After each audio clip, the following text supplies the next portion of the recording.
Hot stocks में तमाम दर्शकों का बहुत बहुत स्वागत है। इस सेगमेंट में हम लोग जो है आपके पोर्टफोलियो से जुड़े स्टॉक्स पर चर्चा करते हैं, कहाँ पर फोकस किया जा सकता है, कहाँ पर दूरी बनाई जा सकती है। तो चलिए शुरुआत करते हैं। यहाँ पे सबसे पहले मैं एक बार वरुण जी एचडीएफसी बैंक के ऊपर मैं आना चाहूँगा सर। एचडीएफसी बैंक में हमने देखा कल काफ़ी ज़्यादा नए 52 वीक लो बनते हुए दिखे हैं यहाँ पर। अब खबर जो निकल के आ रही है वो बेसिकली ये निकल के आ रही है कि आरबीआई की तरफ से नोट मिलता हुआ दिखा है यहाँ पर। एलआईसी जो है वो अपनी जो हिस्सेदारी है वो 4% से बढ़ा के 10% तक कर सकता है एचडीएफसी बैंक के अंदर। अभी जो है 4% के आसपास हिस्सेदारी है और इसको आरबीआई की तरफ से मंजूरी मिलती हुई दिखी है कि अपनी जो परसेंटेज है वो पेड अप शेयर कैपिटल के ज़रिए, वोटिंग राइट के ज़रिए वो उसको 10% तक 9.99% तक ले जा सकता है। हालांकि बहुत कोई बड़ा फैसला नहीं है, उनके ऊपर डिपेंड करता है एलआईसी क्या आगे करेगा नहीं करेगा। लेकिन आप इस फैसले को किस तरीके से देख रहे हैं? और जो 720 का ही सर लेवल था, कई बार यहाँ से हमने देखा कि घूमा है एचडीएफसी बैंक सर। आप आगे की स्थिति क्या देख रहे हैं? क्या ये एक बाइंग अपॉर्चुनिटी है? जी देखिए अर्शी, अगर बात करेंगे एचडीएफसी बैंक की तो जो आपने बताई खबर वो एक बिल्कुल पॉजिटिव है, बट एक सेंटिमेंट पॉजिटिव है और इमीडिएट इफेक्ट कब आएगा वो हमें पता नहीं है, जैसे आपने बताया। बट एक बिल्कुल एक बड़ा फंड है यहाँ पर, एक बाई कर सकता है और 4% के अराउंड उनका जो जो ऊपर का अपसाइड है वो कर सकते हैं। बट हाल फिलहाल अगर आप एचडीएफसी बैंक का ओवरऑल चार्ट स्ट्रक्चर देखें तो एक नेगेटिव पैटर्न है और यहाँ पर एक ब्रेकडाउन मिला है। करीबन 730-35 के जोन थे, वहां से स्टॉक ने कई बार सपोर्ट्स लिए थे। अब वो सपोर्ट ब्रेक करके स्टॉक ने यहाँ पर करीबन 720 के अराउंड यहाँ ट्रेड कर रहा है। जो पैटर्न टारगेट से करीबन 680 650 के जोन में जा सकता है।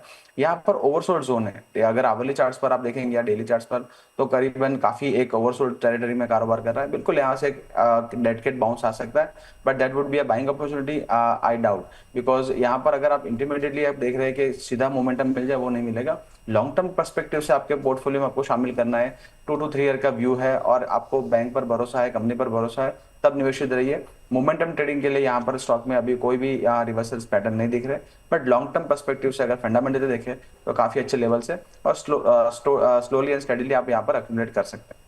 स्लोली और स्टडीली एक्यूमुलेट करने की सलाह है। यहाँ पे डेड करंट बाउंस की स्थिति देखने को मिल सकती है, लेकिन हाँ लॉन्ग टर्म के हिसाब से जो है सर की राय निकल के आ रही है। शॉर्ट टर्म के हिसाब से यहाँ पे नहीं पता कहाँ पर कब बॉटम बनता हुआ दिखेगा, वो चीज़ें ज़रूर रहती हैं। यहाँ पे आगे बढ़ते हैं। यहाँ पर हम लोग अगर हितेश जी में एक स्टॉक है ज़ैगल प्रीपेड ओशन, सर इस पर चर्चा करना चाहूँगा। नतीजे जो थे काफ़ी ख़राब थे और बाज़ार ने इसको बुरी तरीके से पनिश किया। नतीजे आए 20% तक स्टॉक टूट गया सर।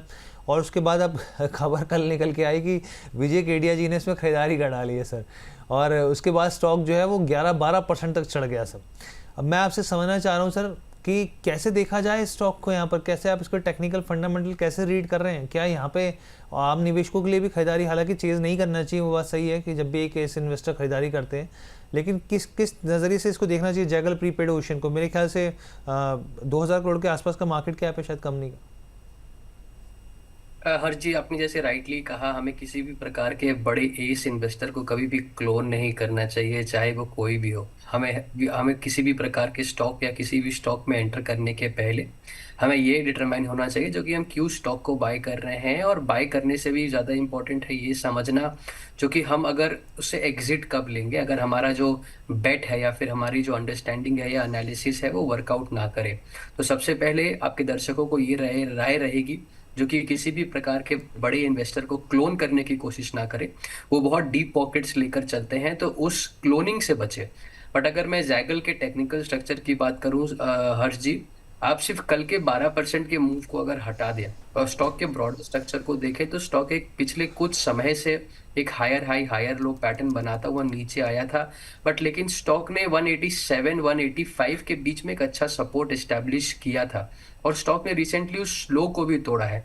अब क्योंकि ये इतना बड़ा न्यूज आ गया है एंड स्टॉक ने कल के दिन में 12% की रिकवरी दी है, तो अब ये देखने लायक रहेगा हर्ष जी, जो कि ये जो ब्रेकडाउन हमें 185 180 190 के लेवल्स के नीचे दिखा था, वो ब्रेकडाउन क्या एक्चुअली एक वीक ब्रेकआउट है, जो कि जहां पर आप बहुत बार देखते हैं स्टॉक्स वीक ब्रेकआउट या वीक ब्रेकडाउन देते हैं उन्हें ट्रेडर्स को या फिर दूसरे रिटेल पार्टिसिपेंट्स को ट्रैप करने के लिए। तो ये जो मूव हमें मिल रहा है, इमें थोड़ा सा वेट करना चाहिए ये डिटरमाइन करने के लिए जो कि ये ब्रेकडाउन जो है वो वीक ब्रेकडाउन था। बट लेकिन फिलहाल के लिए थोड़ा वेट एंड वॉच करके ही चलना चाहिए जब तक आपको क्लियरिटी ना मिले एक डायरेक्शन के ऊपर। ठीक है, तो थोड़ा सा सर की तरफ से जो है वो यहाँ पर थोड़ा क्लैरिटी का इंतजार किया जा सकता है। यहाँ पे ये राय निकल के आ रही है। अभी तो पोजीशन बनाने की जल्दबाजी नहीं करनी चाहिए ना। एब्सोल्युटली नहीं हर्ष जी, थोड़ा वेट करना चाहिए। एक ट्रेंड रिवर्सल, ट्रेंड का कंफर्मेशन आए जो कि ट्रेंड रिवर्स हो गया है स्टॉक में, तब आप एंटर करें। देखिए, अब किसी भी स्टॉक में अनलिमिटेड होता है, हो जी सकता है 1 पे ना बाई कर सके, आप 200 220 पे भी बाई करें, और वहां से स्टॉक 1000 रुपए चलता है तो मैक्सिमम आप 20 रुपए खोते हैं। बट लेकिन अगर स्टॉक में ट्रेंड रिवर्सल नहीं आता है और यहाँ से स्टॉक 100 रुपए चला जाता है, तो फिर आपको खोने के लिए 100 रुपए है। तो थोड़ा इंतजार कर ले, 20 रुपए 30 रुपए में कोई फर्क नहीं पड़ने वाला। एक रिवर्सल का एक कंफर्मेशन आ जाए, ये पता चल जाए, जो कि हमने जो एक ब्रेकडाउन देखा था स्टॉक में 190 185 के लेवल्स के नीचे, वो जी। ब्रेकडाउन ब्रेकआउट हुआ है, वो एक ट्रैपिंग मूव था। हम वाइकॉफ टेक्नोलॉजी में उसको स्प्रिंग भी कहते हैं। तो वो एक बार कंफर्मेशन आ जाए तब आप बाई करने की कोशिश करें। चलिए, तो सर की तरफ से यहाँ पे राय निकल के आ गई जैगल प्रीपेड को लेकर। अब बीएससी का रुख मैं करना चाहूँगा वरुण जी। इसमें भी एक खबर है, इंपॉर्टेंट खबर है, क्योंकि हम लोग जानते हैं जिस तरीके से कंपनी जो है F&O के ज़रिए कमाई करती है। बीएससी और MSCI के अंदर जो है एक उनके बीच में एक समझौता हुआ है, और पिछले कुछ समय में आप देखिए 5-6 दिन में 10% टूटा था। कल एक हल्का सा कूल ऑफ जो है वो आता हुआ दिखा है स्टॉक के अंदर, पॉजिटिव सेंटिमेंट्स जो है क्रिएट होते हुए दिखे। अभी ये सस्टेन करेंगे या नहीं, लेकिन खबर इंपॉर्टेंट है यहाँ पर। MSCI इंडेक्स से जुड़े फ्यूचर एंड ऑप्शन कॉन्ट्रैक्ट को जो है लॉन्च करने की योजना बना रहा है भारत के अंदर BSE। लॉन्च रेगुलेटरी मंजूरी पर निर्भर करेगा यहाँ पे। और अभी देखिए कौन कौन से MSCI इंडेक्स जो अंडरलाइंग हैं वो होंगे, इसके ऊपर क्लैरिटी नहीं है, लेकिन हाँ लॉन्च जो है वो अभी तक खबरें निकल के आ रही है कि लॉन्च होता हुआ दिखेगा। BSE की डेरिवेटिव ऑफरिंग और मजबूत हो सकती है, इससे निवेशकों और फंड मैनेजर्स को MSCI बेंचमार्क की ट्रेडिंग का विकल्प मिलता हुआ दिखेगा यहाँ पर। और करीब करीब आप ये देखिए दिसंबर 2025 तक करीब 21 ट्रिलियन डॉलर का एसेट MSCI इंडेक्स से बेंचमार्क पहुँचते हुए दिखे थे। तो अपने आप में एक बहुत बड़ी खबर है, और यकीनन अगर इस तरह की चीज़ें होती हैं तो फिर कंपनी का जो रेवेन्यू है वो बढ़ता हुआ दिख सकता है। यहाँ पे पीछे हमने देखा बहुत सारे वजहों से, सेबी के एक्शन के वजह से, सेस के वजह से का जो क्लोजिंग ऑक्शन सेशन है उससे दबाव आता हुआ दिखा है यहाँ पर। RBI के फैसले भी काफ़ी इंपॉर्टेंट रहे यहाँ पर। वरुण जी कैसे देख रहे हैं इस फैसले को, अगर आता है तो, और क्या करना चाहिए BSE स्टॉक में? काफी बड़ा पॉजिटिव न्यूज होगा अगर हर्ष ये अगर जो खबर है मटेरियलाइज हो जाती है और यहाँ पर कंफर्म होती है। देखिए यहाँ पर आप देखेंगे तो काफी बड़ी डाउनफॉल है, और जो रीजन था CES लागू होने से, या फिर जो रेगुलेटर से जो कर्ब्स है जो लगे थे ऑप्शंस ट्रेडिंग पर, या फिर काफी सारे वॉल्यूम्स जो रेगुलेटरी चेंजेस आए तो वॉल्यूम्स काफी नीचे आ गए थे। इसी के कारण यहाँ पर काफी बड़ी गिरावट हमें देखी। करीबन 4400 वाला स्टॉक 3250 अपना 200 SMA डेली का है वहां पर है। बट जब भी हम यहाँ पर आप बात करते हैं लाइव प्लेटफॉर्म पर या हमारे क्लाइंट के साथ, तो देखिए BSE का अगर आप थोड़ा सा लेफ्ट हैंड साइड अगर चार्ट पैटर्न आप ऑब्जर्व करेंगे तो 200 SMA एक अच्छी खरीदारी का एक मौका है। तो अगर अब मैं बात करूँ तो सितंबर 25 के अराउंड जो 200 SMA था वहां पर रिटेस्ट किया था स्टॉक ने, वहां से एक बड़ी रैली देखने को मिल रही थी। फिर आप देखेंगे तो करीबन मार्च 26 के आसपास जो बड़ा फॉल आया था तब 200 SMA आया था, और वहां से एक बड़ी रिकवरी आई थी, और वो रिकवरी आप देखेंगे तो काफी बड़ी चली थी। अब फिर से यहाँ पर आपको 200 SMA के अराउंड जो स्टॉक है अवेलेबल है, और वहां से कल के सेशन में एक अच्छा बाउंस दिखाया है, और एक रिवर्सल पैटर्न भी है। तो यहाँ पर बिल्कुल खरीदारी की जा सकती है। जो भी वॉल्यूम्स को लेके या फिर जो मार्केट जो पार्टिसिपेंट्स कम हो रहे हैं उसके लेके यहाँ पर रेवेन्यू कम हो सकती है। जो वो एक डर था बंद मार्केट के अंदर, अगर MSCI का जो उनके साथ करार हो सकता है तो यहाँ पर रेवेन्यू का जो स्ट्रीम है काफी एक अलग तरीके से खुल सकता है। दूसरी चीज, अगर BSE की अगर आप बात करें तो जो डोमेस्टिक पार्टिसिपेशन यहाँ पर है, रिटेल ट्रेडर्स और यहाँ पर जो डोमेस्टिक इंस्टीट्यूशन और FIIs काम कर रहे हैं, MSCI के आने से ग्लोबल इन्वेस्टर्स जो है वो भी पार्टिसिपेट कर पाएंगे, जिसकी वजह से यहाँ पर वॉल्यूम में काफी बढ़ोतरी हो सकती है। तो बिल्कुल अगर ये खबर है तो काफी पॉजिटिव है BSE के लिए। और एक जो फॉलिंग चैनल में चल रहा है, फॉलिंग चैनल का अगर आप पैटर्न ऑब्जर्व करेंगे, itself is a positive pattern, but एक ब्रेकआउट अपना रेजिस्टेंस को पार करने के बाद, बट यहाँ पर अगर जो रिवर्सल है करीबन 3350 3400 तक चल सकता है। तो यहाँ पर मेरा एक पॉजिटिव व्यू है। और BSE अब ऐसे जोन में है, अगर आपको लंबी अवधि का नजरिया है तो आप बिल्कुल स्टैगर्ड मैनर में यहाँ से हर गिरावट में आप अपना एक्यूमुलेशन कर सकते हैं करीबन 2900 तक। चलिए, तो सर की तरफ से यहाँ पर जो है वो राय निकल के आगे BSE को लेकर। और इसी बीच में अंबाला मैम भी हमारे साथ जुड़ रहे हैं। Ma'am good morning, thank you so much ma'am अपना समय देने के लिए हम लोगों को। Good morning to all viewers and all co-panelist, सुप्रभात। जी मैम, मैं मार्केट पे आपका व्यू लूँगा। अभी हम लोग एक ये जो सेगमेंट है इसको कवर कर रहे हैं, और इसमें मैम मैं आपसे जानना चाहूँगा एक बार निफ्टी PSU बैंक का मैम इंडेक्स का जो है एक बार आप चार्ट देखिए मैम। और अगर मैं इसको यहाँ पे देख रहा हूँ, बिल्कुल जो रेजिस्टेंस है उसको ब्रेक किया है कल मैम। आपको लग रहा है यहाँ पे तेजी की संभावना बनती हुई दिख सकती है? ओके, सो आगे बढ़ने से मतलब आपने वीकली टाइम फ्रेम पर इसको, डेली टाइम फ्रेम पर आपने इसको देखा है या फिर कौन से टाइम फ्रेम पर आप बात कर रहे हैं? क्योंकि इसका weekly and daily time frame दोनों निफ्टी पीएसयू जो है फिलहाल एक सपोर्ट की तरफ इंडिकेशन दे रहा है। तो अगर सिर्फ हमको ये देखना है कि आगे का माहौल क्या है, एट डेली टाइम फ्रेम ये बुलिश है, एट वीकली टाइम फ्रेम पर भी ये बुलिश है। तो मेरे हिसाब से एक रेंज हम समझ लेते हैं जिसमें कि 8617 ये कल क्लोजिंग प्राइस था। इस हफ्ते एक्चुअली यूं कहिए कि अगले 5-6 दिन और trading sessions, I mean to say अगले 5-6 ट्रेडिंग सेशंस हमें निफ्टी पीएसयू करीब करीब 8450 से लेकर के 8730 तक की रेंज में ट्रेड होते हुए दिख जाएगा आराम से। और ये आपके लिए मिड टर्म टू करीब 1.5 साल की व्यू पर एक इन्वेस्टमेंट अपॉर्चुनिटी बन सकती है। तो बिल्कुल सही आपने इसको एनालाइज किया है। सो गुड पिक एट, मतलब इंडेक्स के लेवल पर आपने इसको सही समय पर एक बार फिर से आइडेंटिफाई किया, क्योंकि पीएसयू बैंक्स की बस भी है फिलहाल के लिए, बहुत कुछ हो रहा है। अभी सीतारमन जी का स्टेटमेंट आया था that I don't want PSU banks to be too cool, मतलब तुम भी जरा ठीक से काम करो, यही उनका कहना था। तो कहीं ना कहीं इन बैंक्स के ऊपर भी अभी फोकस गवर्नमेंट का बढ़ेगा। मतलब बाबूजी बन के काम मत करो, कहने का मतलब होता है ना कि जो बैंक वाले बाबूजी, तो थोड़ा सा वो माहौल शायद वो चेंज करना चाह रही है। जी बिल्कुल मैम। अच्छा मैम, क्योंकि दो स्टॉक्स के ऊपर मैं ज़रूर चर्चा करना चाहूँगा आपसे, क्योंकि कल लिस्टिंग हुई थी मैम, एक तो बिहारी लाल इंजीनियरिंग की और दूसरा जो है यहाँ पे शिप रॉकेट की। शिप रॉकेट पे खबर भी निकल के आई, करीब 53 करोड़ जो यहाँ पे अगर देखें करीब बाइंग करी है गोल्डमैन सैक्स की तरफ से यहाँ पे, और ये काफ़ी इंपॉर्टेंट हो जाता है मूव यहाँ पे। और जो हम लोग देखा था कि लिस्टिंग भी करीब 47% के आसपास के लेवल्स पर होती हुई दिखी थी, काफ़ी बढ़िया लिस्टिंग हुई थी दोनों कंपनियों की मैम। इसमें क्या करना चाहिए अभी निवेशकों के? लगातार यहाँ पे दर्शकों के सवाल आ रहे हैं, इन दोनों स्टॉक्स को कैसे देख रहे हैं आप? अभी पोजीशन को कूल ऑफ करना चाहिए, नई एंट्री करनी चाहिए, नहीं करना चाहिए, क्या करना चाहिए? देखिए, आपका ऑब्जेक्टिव क्या था? अगर आपको बिजनेस पसंद है तो होल्ड करिए, लेकिन अगर आपने सिर्फ एक्सक्यूज मी, लेकिन अगर आपने सिर्फ लिस्टिंग गेन्स के लिए इसको अप्लाई किया था, तो जनरली एक बहुत अच्छी लिस्टिंग मानी जाती है अगर 15% से ऊपर का गेन आ रहा है, आपको बहुत सुंदर गेन मिला है, so you got to respect this. But अगर मैं बिजनेस प्रोस्पेक्ट से बात करूं, हर चीज यहाँ पर मौके हैं।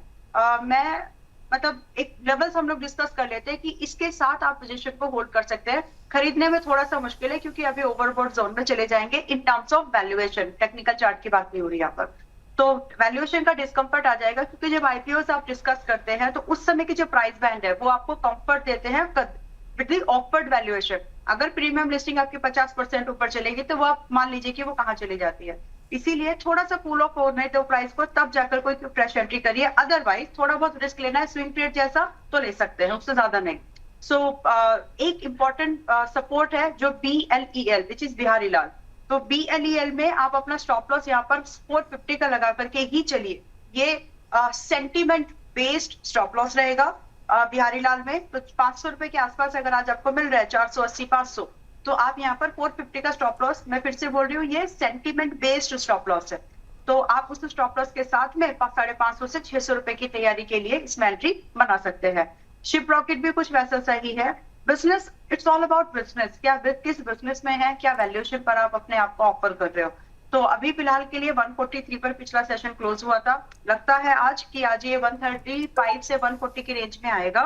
वहां चाहे तो एक बार एंट्री कर सकते हैं। एक्सपोजर उतना रखिएगा कि अगर स्टॉप लॉस हिट होता है तो आप उसको मैनेज कर सके। सो इन सिंपल वर्ड, उतने टुकड़े करो अपने कैपिटल के कि आपका दिल ना टूटे। तो फिलहाल के लिए 125 के स्टॉप लॉस के साथ 135 से 140 की रेंज में शिप रॉकेट में भी एंट्री एक बार के लिए कर सकते हैं, जस्ट वन अटेम्प्ट। और इसके बाद जो आपके टारगेट होगी 165 ऑनवर्ड्स अप टू 200 के टारगेट की एक्सपेक्टेशन आप रख सकते हैं with the same stop loss. मैं फिर से बोल रही हूँ, बहुत ज्यादा अच्छी लिस्टिंग है तो कभी भी प्रॉफिट बुकिंग एक्सपीरियंस हो सकती है, तो स्टॉप लॉस के बियॉन्ड बच जाइए।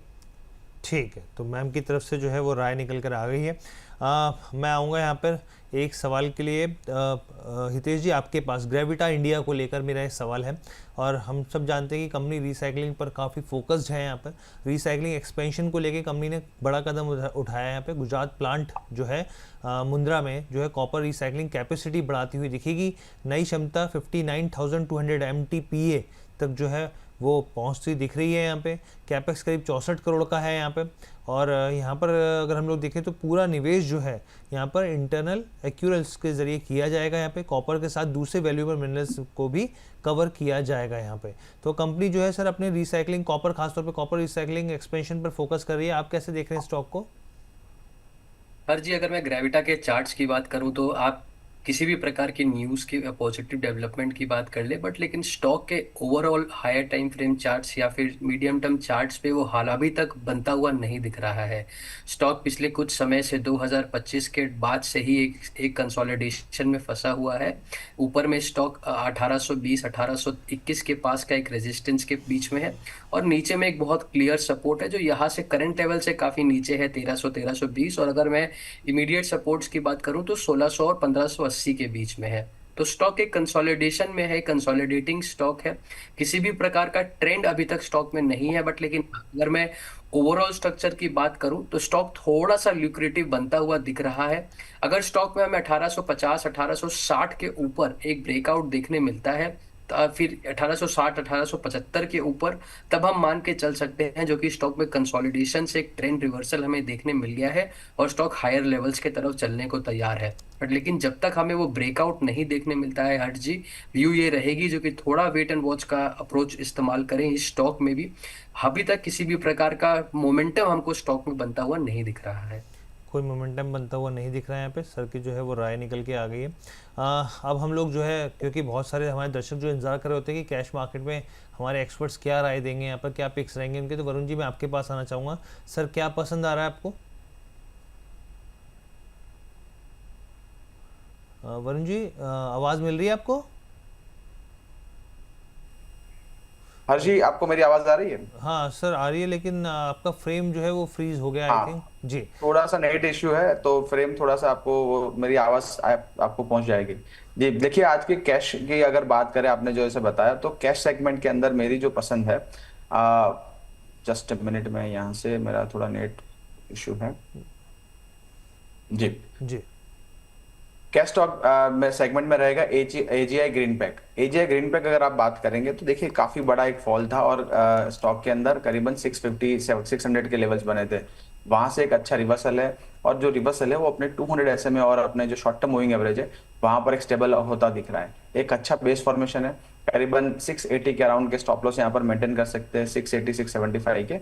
और जो ब्रेकआउट है यहाँ से करीबन 725 के ऊपर आ सकता है। जो ब्रेकआउट सस्टेन होता है तो करीबन 780 और 800 के टारगेट एजीआई ग्रीन पैक में बन सकते हैं। एजीआई ग्रीन पैक जो है सर की तरफ से जो है राय निकल के आ रही है।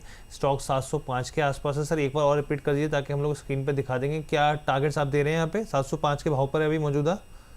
706.20 का यहाँ पर क्लोजिंग है, 675 का एक स्टॉप लॉस मेंटेन करेंगे, 740 और 780 दो टारगेट्स यहाँ पर रहेंगे।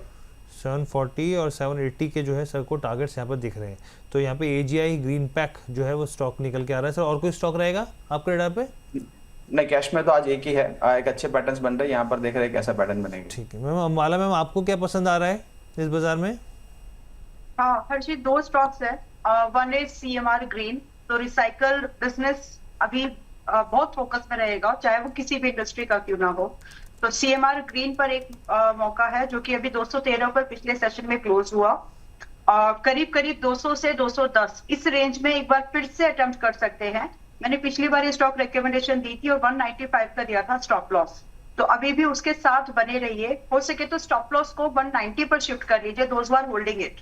एंड यहाँ से जो पहला टारगेट है, अगर आप सिर्फ 5-6 दिन के भी ऊपर जा रहे हैं तो आप 230 को चेस करना। लेकिन अगर आप वो चीज को चेस कर रहे हो जो इसमें रियल पोटेंशियल है एक पूरे मिड टर्म व्यू पर, तो 280 ऑनवर्ड्स अप टू 300 के टारगेट्स के लिए सीएमआर ग्रीन में एंट्री की जा सकती है। एंड सेकंड स्टॉक, और दो ही है, ज्यादा स्टॉक्स नहीं है। सेकंड स्टॉक है आपका ब्लैक बग। तो ब्लैक बग ऑलरेडी रिकमेंडेशन में रहा। कल के सेशन में इसमें परसों मैंने इसमें 570 पर एंट्री दी थी, फिर कल भी 600 पर, और 630 के जो टारगेट्स थे वो ऑलमोस्ट 620 तक वो आ चुके थे। तो 620 वाज टारगेट। तो अच्छा मूव हो रहा है इसमें। और प्राइस अभी जाकर के अगर आप देखेंगे तो कल भी इस स्टॉक में 3.4 मिलियन से ज्यादा की वॉल्यूम्स थे। तो वॉल्यूम सर्ज है, और मेरे ख्याल से ये मूवमेंट थोड़ा 670 तक एक्सटेंड हो सकता है। आज थर्सडे है। अच्छा मूव हुआ, अगर ब्रॉडर मार्केट ने सपोर्ट किया तो शायद 2 दिन में हो जाए, अदरवाइज आप अगले अगले हफ्ते के लिए इसको कैरी कर सकते हैं।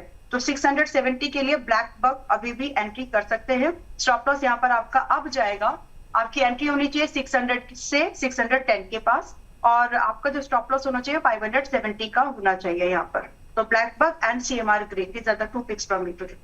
ठीक है, यहाँ पर सर की तरफ मैम की तरफ से 2 पिक निकल के आ रही है। मैम ने यहाँ पे टारगेट्स और स्टॉप लॉस जो है वो शेयर कर दी यहाँ पे। अब हितेश जी, आपको क्या पसंद आ रहा है कैश मार्केट में, कहाँ पर फोकस किया जा सकता है?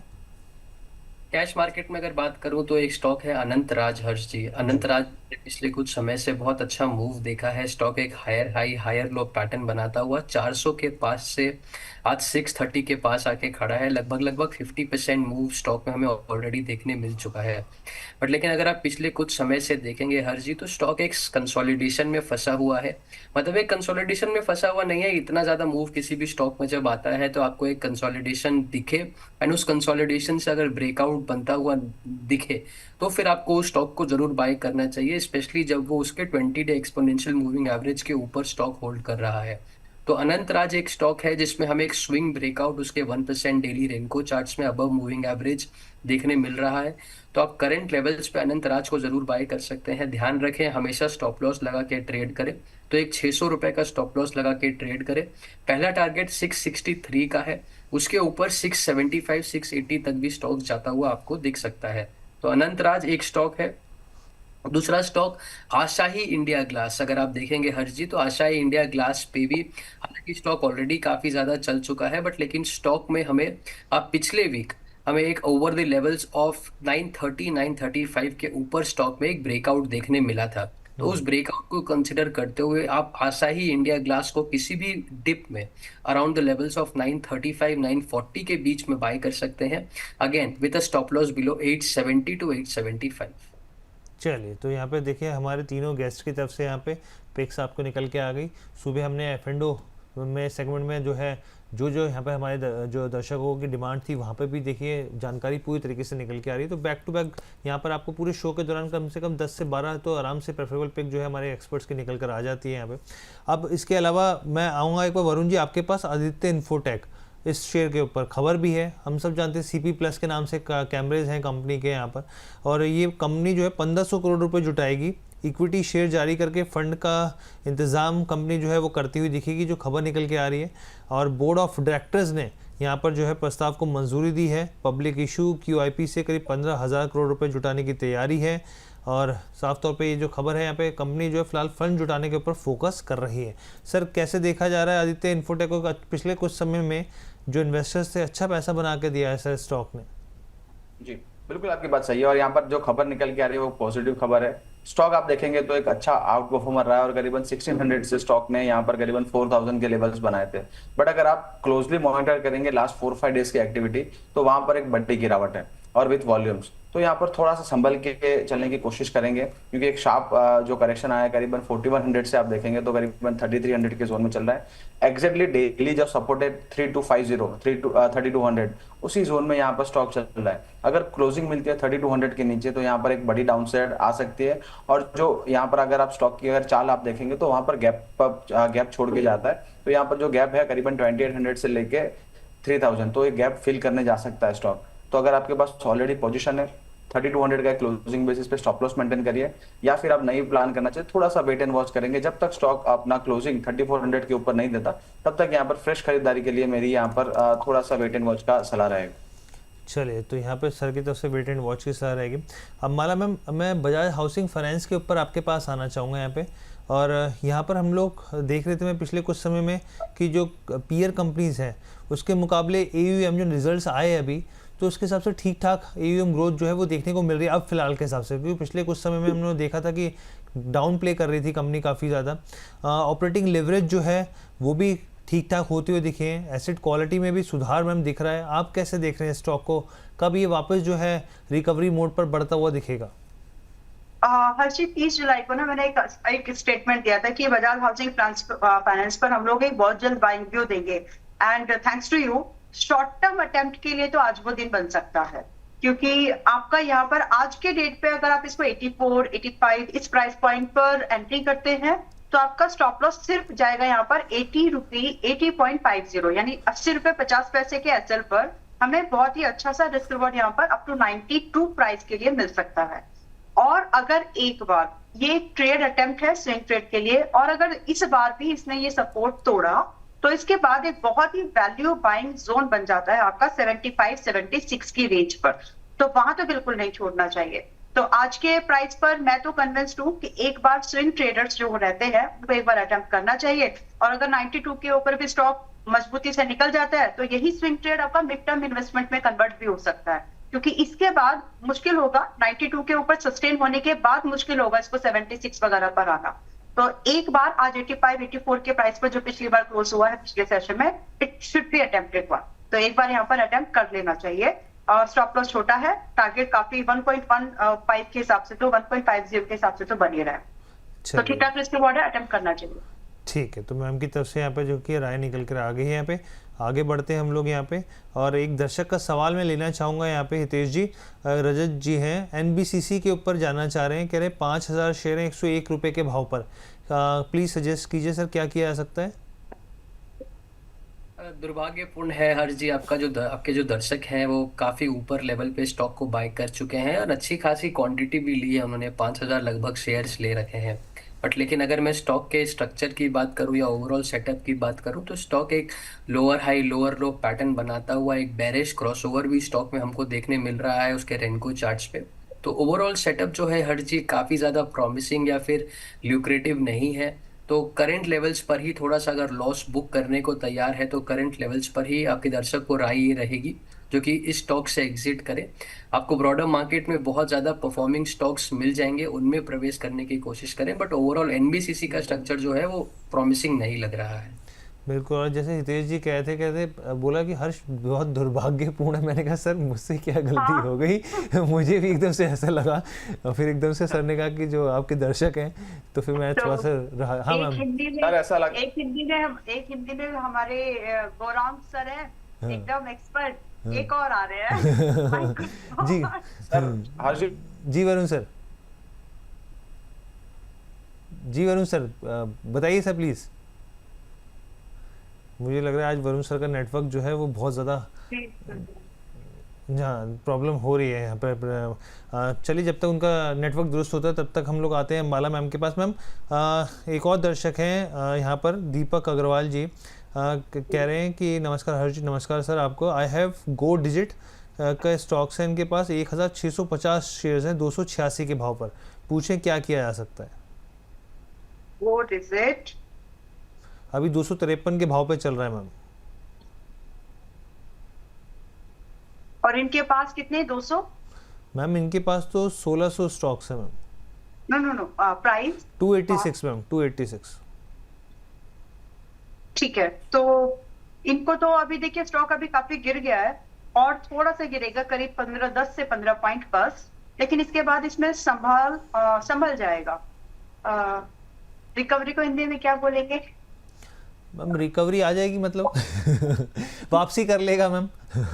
हाँ, तो ये घर वापसी जल्दी कर सकता है। तो थोड़ा सा आप रुक जाइए, क्योंकि स्विंग का जो एक स्टॉप लॉस जनरली रहता है 10 से 15% का, वो तो ब्रीच हो गया देखो आपका। So now you just hold for couple of more weeks, कुछ हफ्ते और रुक जाओ आप, और करीब करीब एक स्टॉप लॉस दिमाग चार्ट पर रखिएगा 222 रुपए का। ये स्टॉप लॉस ऐसा है कि अगर ये ब्रीच हुआ तो एक्चुअली उस लेवल पर जाते जाते स्टॉक लुक्रेटिव बनने लगेगा, क्योंकि नंबर्स खराब नहीं थे। और जिस तरह से आपकी मोटर इंडस्ट्री के इंश्योरेंस का majority of business coming from the motor industry insurance, right, general insurance में कंपनी है प्लेटफॉर्म के तौर पर। तो अभी आप होल्ड करिए, थोड़ा सा कन्विक्शन रखो और ट्रैक करते रहिए। इस बीच में अगर एक बार और नंबर आते हैं, मुश्किल है वैसे इस बीच में नहीं आएगा, क्योंकि ये पूरा तामझाम जो है 1 मंथ में हो जाना चाहिए। तो 1 महीने के आसपास आप ये और होल्ड करिए, आपके स्टॉक में रिकवरी की पॉसिबिलिटीज है। वन सिंसियर सजेशन कि अगर ये 235 और 40 के बीच में आता है, if possible add some buy 10 to 15%, ताकि आपका प्राइस जो है वो थोड़ा सा कंफर्टेबल प्राइस हो।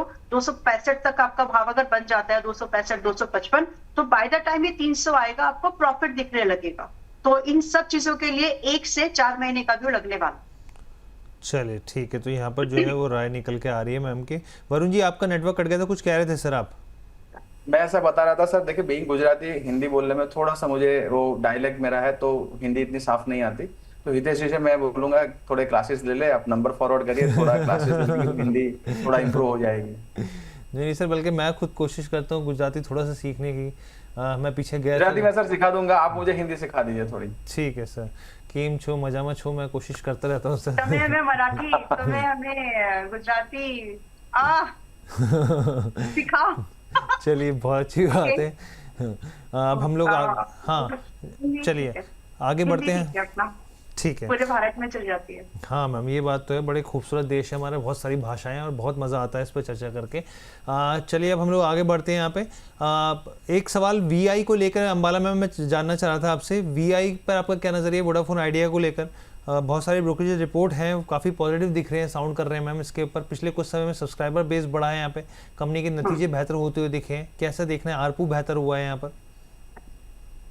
देखिए मार्केट बहुत बड़ी है, प्लेयर सिर्फ 3 ही है, तो इस नजरिए से इसमें एक रिकवरी की बहुत एक्सपेक्टेशन है। इस हफ्ते में 2 बार, this is the third attempt, मैं फिर से इस हफ्ते में तीसरी बार आपके प्लेटफॉर्म के माध्यम से मैं तीसरी बार इस चीज को रिकमेंड कर रही हूँ कि वोडाफोन आइडिया में एक बार अटेम्प्ट अब कर लेना चाहिए। और अभी रिसेंट वाला 13 रुपए 70 पैसे पे था, उसके बाद अब यहाँ से अभी 14 रुपए 7 पैसे, तो कोई खास बड़ा डिफरेंस नहीं आया। तो 17 रुपए, 20 रुपए और 25 रुपए, इन 3 टारगेट्स के लिए वोडाफोन आइडिया में definitely one should attempt at least once. और एक बहुत बड़ा रिस्क नहीं है, कंपैरेटिवली लोअर ही रिस्क है as compare to first target, attempt कर लेना चाहिए। 12.5 रुपए का आपका स्ट्रिक्टली स्टॉप लॉस लगाना, क्योंकि ये जो इस बार जो मूवमेंट आई है, प्राइस, इसके नंबर्स और नैरेटिव्स, क्योंकि रिपोर्ट्स बहुत आ रही है अभी, तो प्राइस, जो कंपनी के फाइनेंशियल्स हैं और जो फिलहाल जो मार्केट में सेंटिमेंट्स है, इन सब का समावेश है 12.5 रुपए के आसपास के भाव पर। अगर वो बचता है तो डेफिनेटली ये फिर ऊपर की तरफ निकलता रहेगा। तो एक बार आज फिर से आप इसमें अटेम्प्ट कर सकते हैं 17, 20, 25 के लिए। चलिए, तो ये जो है वो राय निकल के आ रही है। अब फिलहाल के लिए हम लोग हॉट स्टॉक्स वाला जो सेगमेंट है यहीं पे समाप्त करते हैं, लेकिन तमाम दर्शक बने रहिए, 9:30 तक हम लोग आपके साथ ही रहेंगे। अब तो चलिए इस सेगमेंट को यहीं पे समाप्त करते हैं।